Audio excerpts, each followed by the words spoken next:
Way out in the distant edges of our solar neighborhood, Pluto lurks like a quiet little troublemaker. This small and icy world, once proudly listed among the official planets, has become the center of renewed attention, thanks to some eyebrow-raising comments by space science icons Neil deGrasse Tyson and Michio Kaku. According to their recent concerns, Pluto might be creeping toward a dangerous encounter with Neptune. But how could such a thing even happen? What are the real consequences if this frosty loner ends up crashing into its much larger celestial neighbor? Is this just another quirky twist in space's endless drama, or are we standing at the edge of something truly game-changing? Strap in as we dive headfirst into the strange and spellbinding possibility of Pluto smashing into Neptune. Pluto may have been demoted to a dwarf planet, but it never left the curiosity spotlight. Modern scientists keep a close watch on it, and recent ideas from top minds suggest Pluto's orbital path creeps dangerously close to Neptune's. Tyson and Kaku aren't just tossing wild theories. They're legitimately worried that these two cosmic wanderers might one day clash in a big way, and that could spell serious consequences even for us here on Earth. But how on Earth, or rather, how in space, would that ever happen?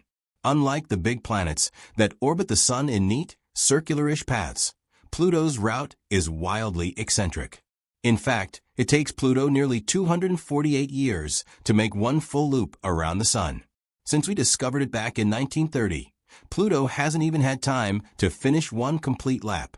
But that's just the start of its oddities. Pluto doesn't play by the same orbital rules. Instead of gliding along the flat plane most planets share, Pluto's path tilts at a sharp 17 degrees. That makes it orbit like it's trying to cut across the rest of the planets at a weird angle, sort of like a cosmic rebel ignoring traffic lanes. What makes this even more fascinating, and a little scary, is that for about 20 years in every orbit, Pluto actually swings closer to the Sun than Neptune does. That's right. The little guy sneaks ahead of the big one. You might naturally ask, wait, why don't they smash into each other? Well, the answer is kind of magical and math-y. Gravitational gymnastics. As soon as Pluto was discovered, astronomers got curious about its strange motion. While the other planets glide near the Sun's equator, Pluto's tilted orbit and odd looping path made people scratch their heads. Eventually, they realized something mind-blowing. Pluto's orbit actually crosses Neptune's.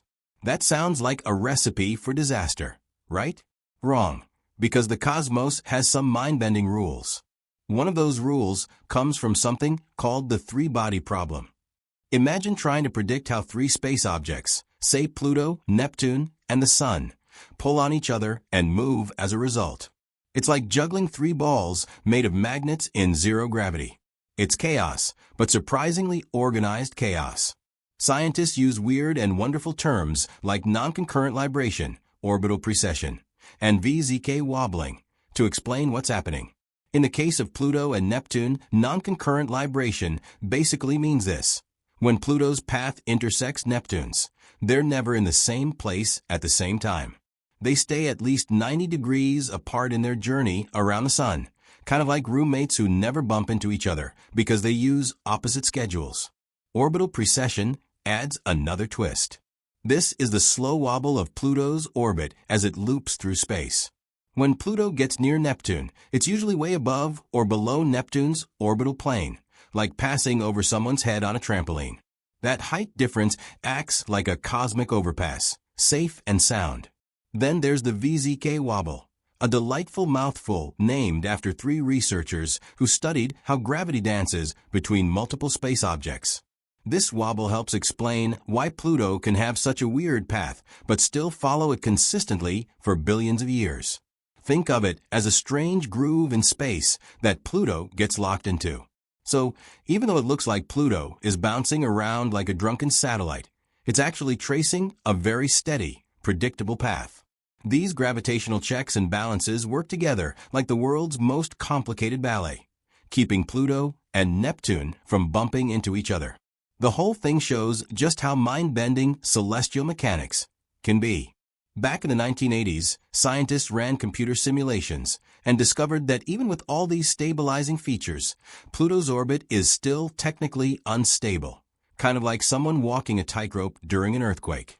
Small tweaks to its starting position could result in wildly different future paths. And yet, over the long haul, millions or even billions of years, Pluto somehow manages to stay in line. What's even cooler is that it's not just Neptune keeping Pluto in check. Giant planets like Jupiter and Saturn lend their gravitational muscle too. Jupiter's pull in particular acts like a space bouncer, making sure Pluto doesn't wander off into trouble.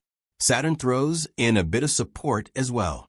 All these forces combine like cosmic referees, making sure Pluto keeps spinning without crashing into anything or flying off into deep space. Without this gravitational teamwork, the solar system could be total mayhem.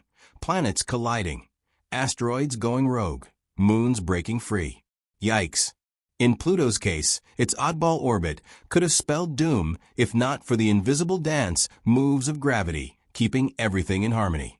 The idea that Pluto and Neptune might one day collide makes it all the more crucial to keep studying these movements. Pluto's journey is a great example of how chaos can coexist with stability. It teaches us that the solar system isn't as tidy as we once thought.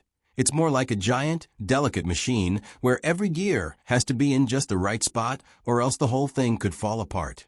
Scientists call this orbital chaos, which is basically the idea that a tiny change in a planet's position or speed can lead to totally unpredictable outcomes down the road. To figure this stuff out, researchers run thousands of computer simulations, tweaking Pluto's position just slightly and watching what happens. And what they've seen is mind-blowing. One tiny change now can completely reshape Pluto's orbit a few years later. Still, even with all that seeming chaos, Pluto's orbit somehow stays steady over absurdly long time spans.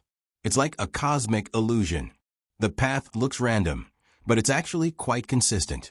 Predicting this kind of motion, though, is super hard. The farther out you try to predict, the more your guesses can go off track. It's kind of like trying to predict the weather in 100 years. One tiny error at the beginning makes the whole prediction useless. That's why astronomers always leave some wiggle room in their models. They know the universe loves surprises. But Pluto isn't just a symbol of chaos. It's also a sign of how far we've come in understanding space. Even though we've made massive leaps in astronomy, Pluto reminds us that there's still a ton we don't know. The way Neptune, Jupiter, and Saturn interact with Pluto shows us just how interlinked everything is. A tiny planet's fate could depend on a massive one's gravity from millions of miles away. Which brings us back to those modern concerns. Why are Tyson and Kaku waving red flags about a potential crash now? Tyson, who famously helped get Pluto demoted to dwarf planet status, has always been a vocal figure when it comes to clearing up our misunderstandings about space. He doesn't see Pluto's reclassification as an insult, but as a much-needed update to our cosmic dictionary. His excitement for science is contagious, and he sees Pluto's messy orbit as a clue that there's still plenty to figure out. Still, even he acknowledges that Pluto's path could spell trouble if things change enough. Tyson isn't making wild predictions for fun. He's looking at data, tracking changes, and acknowledging that while unlikely, a Pluto-Neptune collision isn't completely out of the question. If something throws off Pluto's orbit, say a passing comet or a gravitational nudge from another planet, it could one day end up on a crash course. The big questions are, would Neptune be okay? Would Pluto survive the impact? Or would we get a whole new ball of rock and ice where both planets used to be? While there's no firm proof that such a collision is coming, Tyson's cautious warnings remind us that planetary motion is no joke. The more we understand, the better we can prepare. This isn't just science fiction. It's a reminder that we're still in the early chapters of understanding our solar system's future. Studying how planets, moons, and other objects all interact helps us plan for the long haul. Whether Pluto will stay on its winding path or veer off into something much more chaotic is still unknown. But its story keeps us hooked. It's the tale of a tiny world dancing between destruction and harmony, reminding us how even the weirdest objects in space can have an important role to play. When Pluto was first spotted, it was just another speck at the edge of everything. But now it's a symbol for the surprises space holds, for how far science has come, and for the mystery that still surrounds the universe. Even though people debated whether Pluto should count as a planet, one thing's clear. It grabbed our curiosity and never let go. As telescopes get stronger and computers get faster, we'll keep uncovering more about Pluto, Neptune, and the mysterious mechanics that bind them. Every new piece of data brings us closer to understanding the ultimate fate of our solar system. Whether a collision is coming or not, Pluto's strange, swerving voyage offers us a front-row seat to the wonder and weirdness of the cosmos. And that's a journey worth watching. The adventure into space has barely begun. And Pluto, with all its quirks and irregularities, remains a key player in that story. Even though it's small, cold, and far from the center of our solar system, it represents something much bigger. Our endless curiosity and drive to explore the unknown. Each time we study Pluto's orbit, its strange dance with Neptune, or its place in the Kuiper Belt, we're really asking deeper questions about the nature of space and time. Could other planets have orbits just as bizarre? Could some distant celestial body beyond Pluto be pulling strings behind the scenes? These aren't just sci-fi musings. They're the kind of questions that lead to real discoveries. The idea of a potential Pluto-Neptune collision, while far-fetched and unlikely anytime soon, forces us to re-examine how fragile orbits can be and how little we truly understand about the long-term behavior of the solar system. After all, Pluto's current trajectory is a result of billions of years of gravitational tug-of-war, and even a slight nudge caused by an unseen object, a passing star, or some mysterious force, could push things off balance. This is where modern-day space science shines.